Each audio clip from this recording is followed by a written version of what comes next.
So today I'd like to introduce Jay Manning. He's with Jay Logistics and Trade. Jay, you are the owner and CEO, correct? Yes, sir, that is correct. Perfect. So to get started, can you tell me a little bit about you and your company and how you started?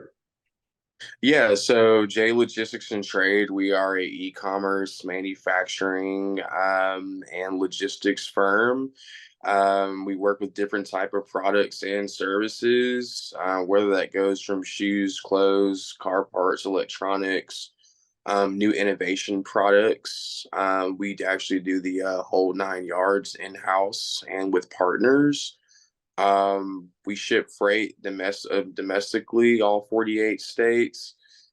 We do work in, closed freight, open freight. You could think of us such as Amazon and NVIDIA in a mixture kind of thing. Okay, perfect. So tell me a little bit about how you got into it. So I actually got into it from, I was actually doing a lot of internships and work overseas in China, started learning about wholesale distribution, manufacturing, things like that. Started creating kind of a team all together in the United States and internationally. Started learning about kind of different cultures and endeavors, and just learning from just my bosses about how to start a business, creating a team, leadership.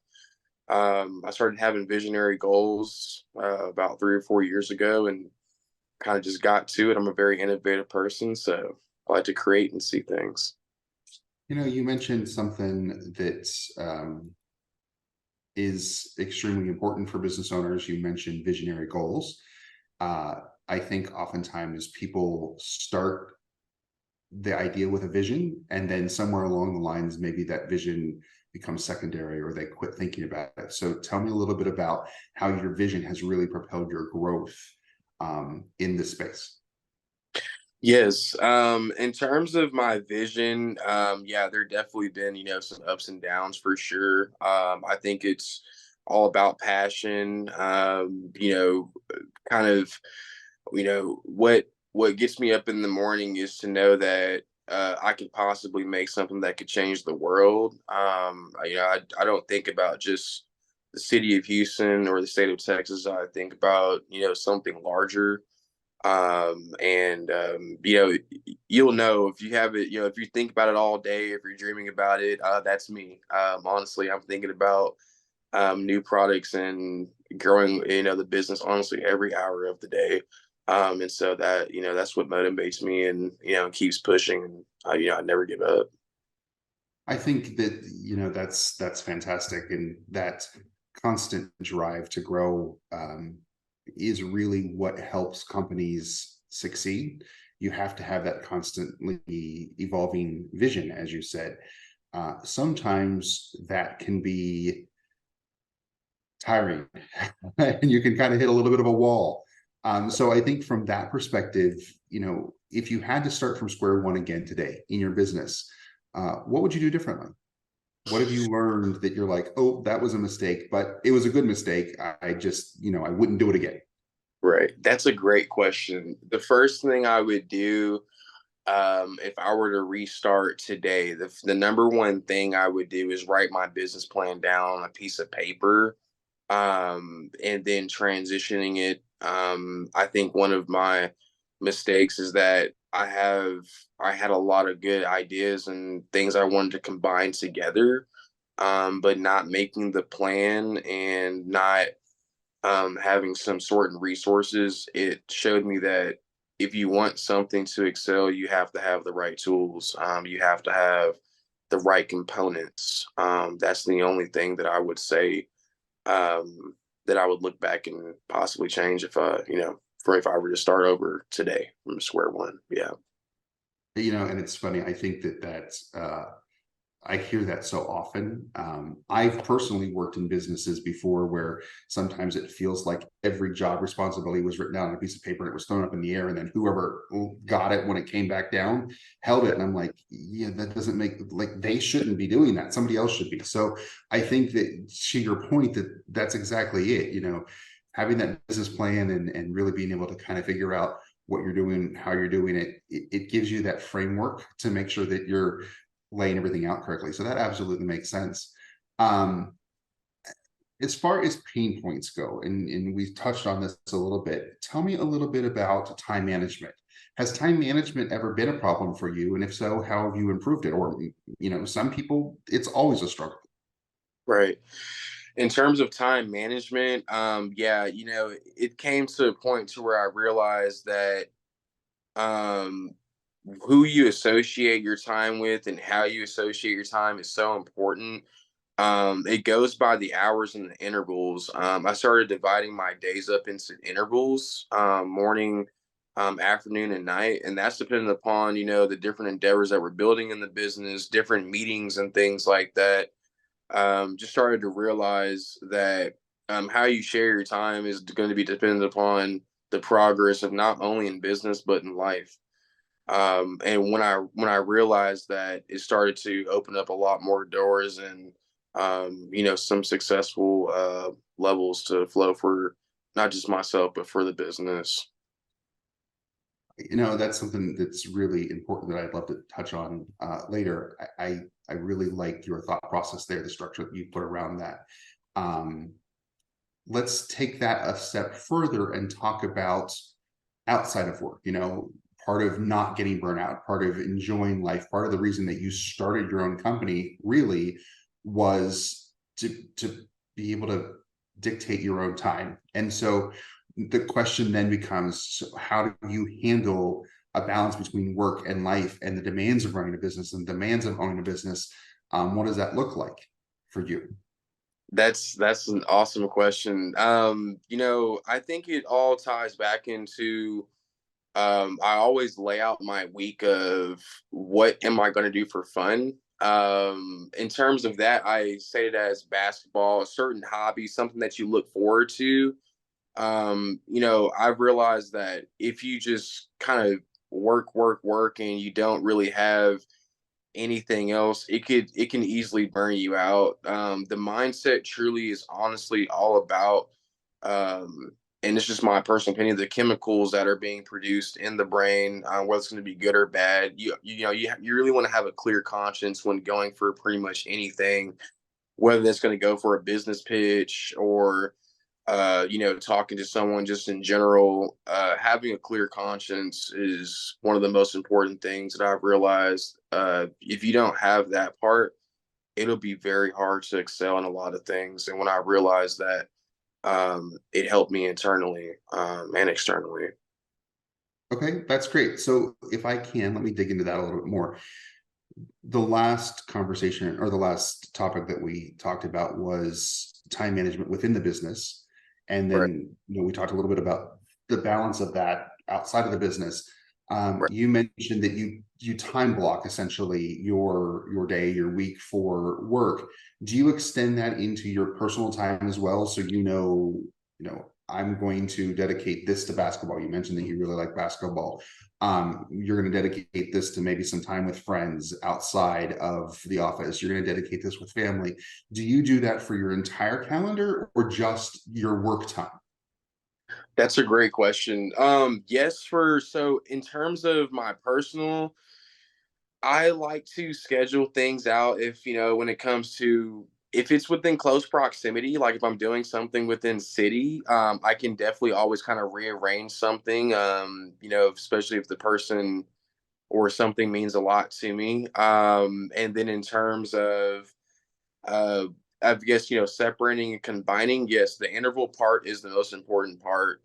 If I have something that I absolutely know for in business that I have to get done or before 2 o'clock on a time interval, saying no is the number one thing that not only did I learn from myself, but from my father. He taught me, saying no and understanding who you're sharing and what you're sharing and how you're sharing is very vital, because if you share your time or do things that you're not supposed to be doing before something else, that's honestly what's going to cause a lot of issues or a lot of stress, composition between other people. That's kind of how it all correlates. And then when you realize that you have the right setting around you, things start to look a lot more better. A lot more better. Yeah. I think it's fascinating the number of people that I talk to, both in in my business, but just personally with friends, that the amount of stress that they get not only in business but from their family and friends of, I need time with you too, I need time with you too. And it's hard to balance those things, and you just kind of you hit on that. And oftentimes that's how you have to figure out the best way to really move forward. And so that's extraordinarily interesting that you hit on that as well. Let's shift gears just a touch and let's talk about finances. We don't need to talk about your finances, just from the perspective of, as a new business owner or as a business owner, if you're talking to somebody that's going to start a business, how do you talk to them about financial management? You mentioned that you didn't necessarily have a written business plan, which, a good chunk of business owners go into business without a written business plan. And therefore, sometimes the financial management piece is a little challenging because you don't necessarily know what to expect. But how do you handle financial management of your business, and what does that look like for you?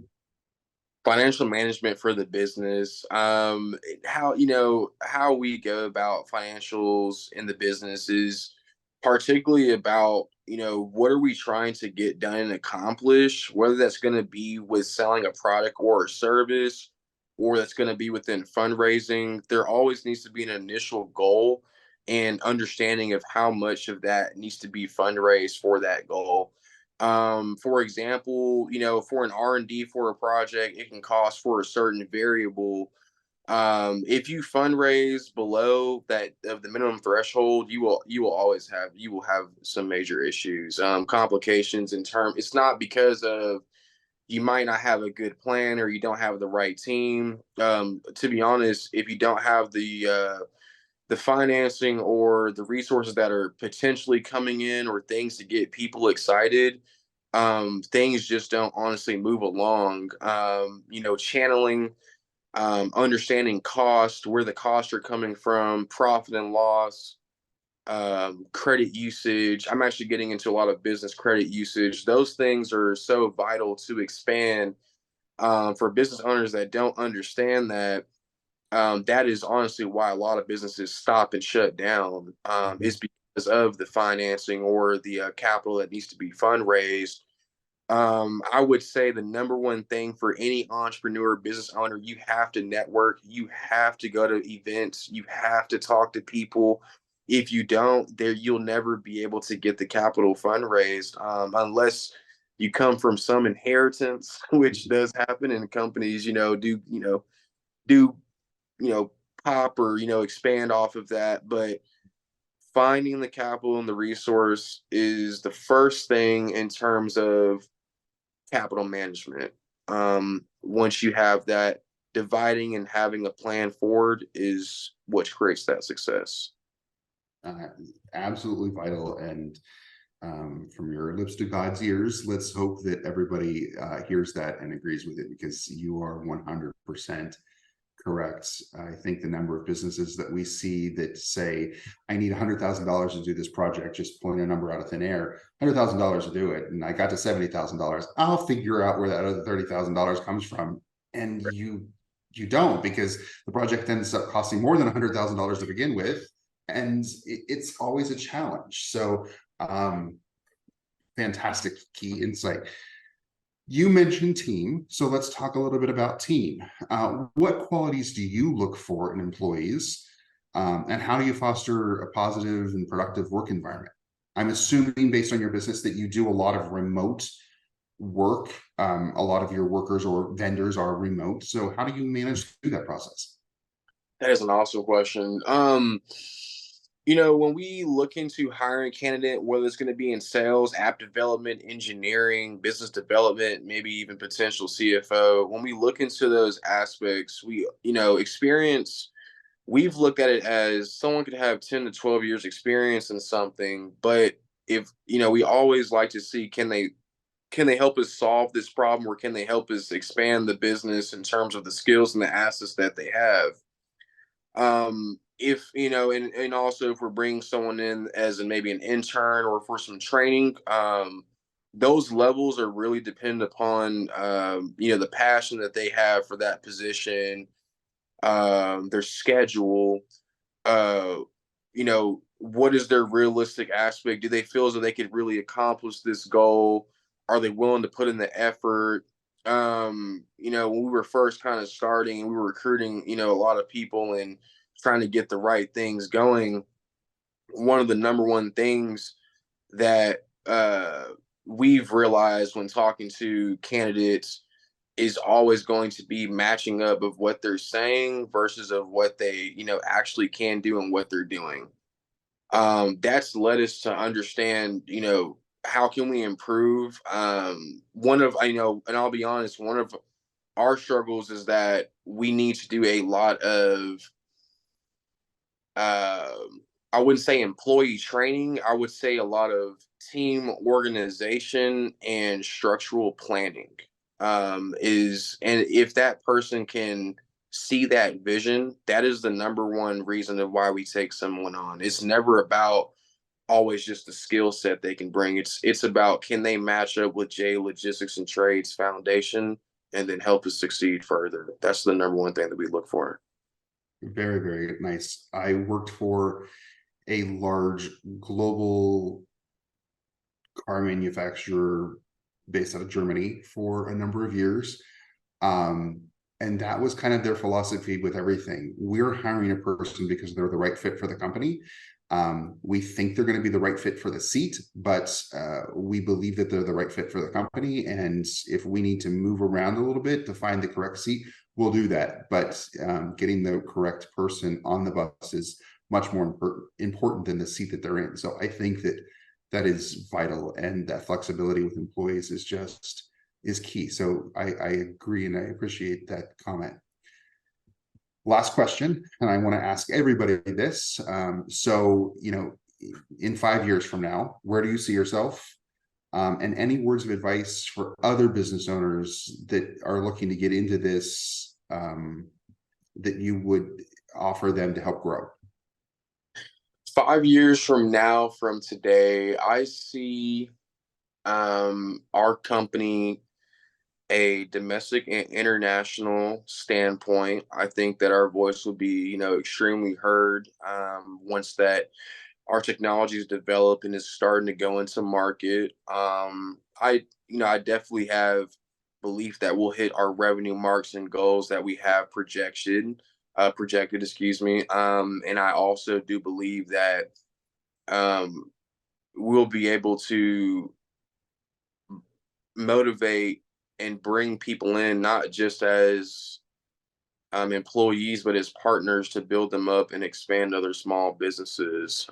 That's where we see ourselves in 5 years. I think that we'll be able to help a lot of the United States consumers from a corporate level, government level. Those are some things that we're aiming for as well. So we definitely have some very huge plans, and we're really excited for 2024 and 2025 coming in forward.